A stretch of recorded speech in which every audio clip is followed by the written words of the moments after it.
To begin our lesson today, we're going to remember some of the things we've already learned about the mallard duck's habitat.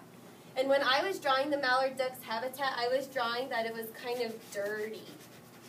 Does anybody remember why their habitat, the water, might appear dirty? There's something in there. Kaylin?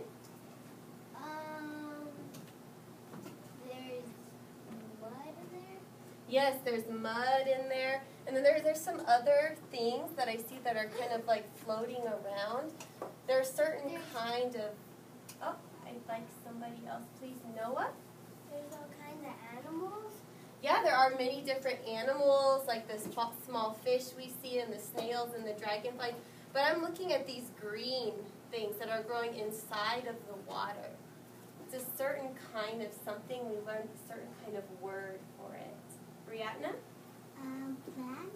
Yes, they're plants, yes. And they're a certain kind of plants. We learned a word that means aquatic plants. Okay? Exactly. Okay? And then what might happen when their habitat, when the water is frozen because winter is happening and all their food is frozen? What might the mallard ducks have to do in order to survive when winter is happening in their habitat? Andrew? They migrate over to south to a hotter place. Yes, that word migrate, which means that they move, right? They move to a warmer habitat. Okay? And then I just want you to remember one thing that we learned that's very important in a mallard duck's habitat. How do they know where to migrate? What do they use to help them with sometimes, Isabella?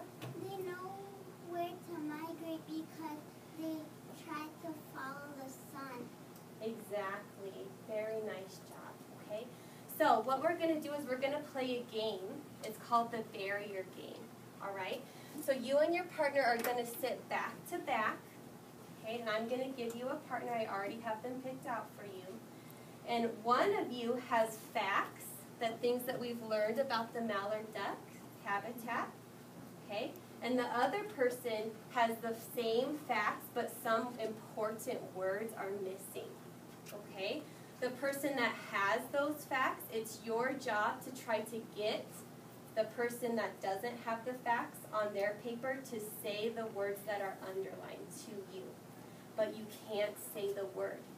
You have to describe that word to get them to say it. Does that make sense? Okay, here we go. I'm going to pass out the word paper if you're going to be that partner to you. Please keep your paper with you. And then if you're going to be the one that fills in the blanks, I'll pass out the one with the blanks to you. Okay? All right.